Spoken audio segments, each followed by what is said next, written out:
जो मुद्दा था वो सामने आ चुका है।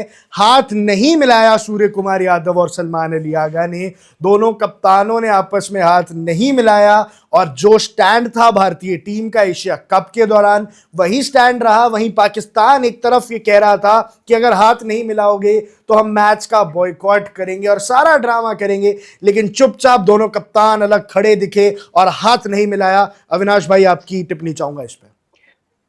देखिए, हम सबको कहीं ना कहीं इस चीज का अंदेशा था और अंदाजा भी था कि ये ऐसा ही होगा, क्योंकि अगर एशिया कप ने अपने आपने किया है तो एशिया कप से आते आते कौन से बहुत अच्छे भारतीय और पाकिस्तान के जो रिश्ते हैं, चाहे वो सुधर गए हो। बीसीसीआई के लेवल पे हो या कूटनीतिक स्तर पर हो, कोई बहुत अच्छे तो हुए नहीं है। तो जब नहीं अच्छे हुए हैं तो ये सबको शायद कहीं ना कहीं पता था कि हैंडशेक नहीं होगा भारत की तरफ से। और अब उम्मीद करते हैं कि पाकिस्तान इसका एक इशू ना बना करके खेल पर ध्यान दे और आने वाले जो मुकाबले हैं उस पर भी ध्यान दे, क्योंकि अब कहीं ना कहीं एक नई प्रथा भारत और पाकिस्तान के मुकाबलों में तो जरूर बन चुकी है। इनफैक्ट आज मैंने ध्यान नहीं दिया है, इमर्जिंग एशिया कप में विमेंस की जो चल रही है वहां पे भी आज भारतीय टीम और पाकिस्तान के बीच में मुकाबला हुआ था।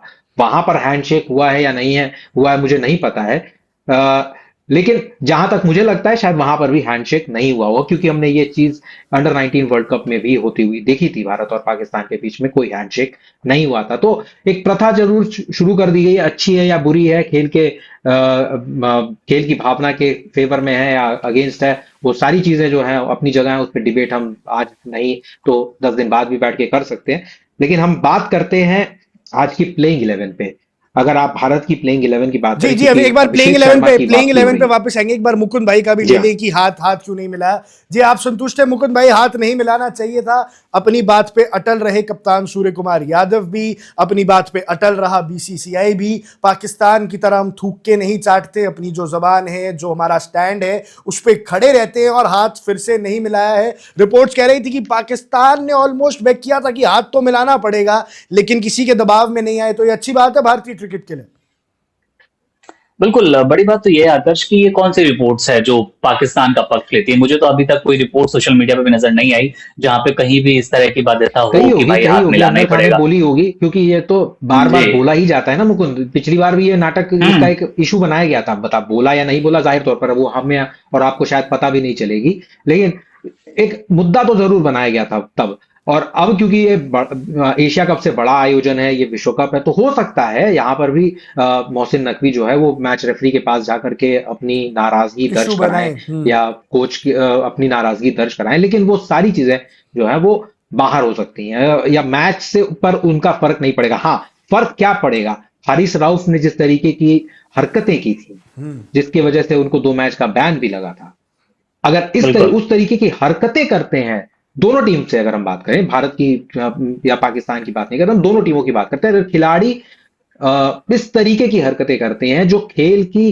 जो सीमाएं हैं, बाउंडेशंस हैं, उसमें नहीं फिट होता है, तो जरूर उनके खिलाफ एक्शन होगा। और इसका कहीं ना कहीं इसकी याद जो है वो मैच रेफरी ने दोनों कप्तानों को, दोनों कोचों को याद दिला दी दिला दी थी। होगी। जी जी, एशिया कप में भी जब ये ड्रामा हुआ था तब दोनों टीम्स को इसका जो जो परिणाम है वो भुगतना पड़ा था। सूर्य कुमार यादव को भी डीमेरिट पॉइंट्स मिले थे। लेकिन हाँ जी, जिस तरह के भी आप दोनों देशों के बीच में रिश्ते हैं उसको खेल के मैदान से दूर रखना चाहिए। लेकिन भारत ने भी फिर से ऑपरेशन सिंदूर का अपना जो स्टैंड है उसको बनाए रखा, हाथ नहीं मिलाया।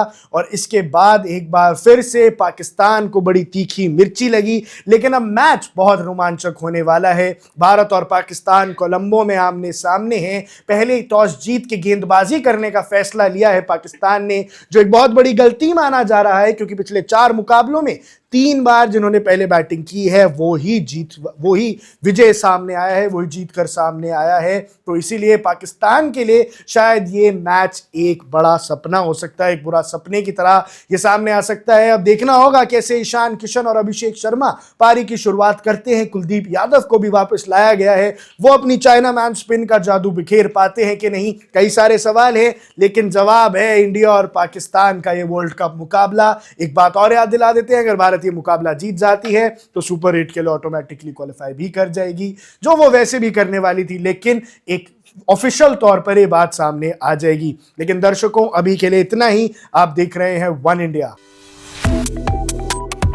Subscribe to One India and never miss an update. Download the One India app now.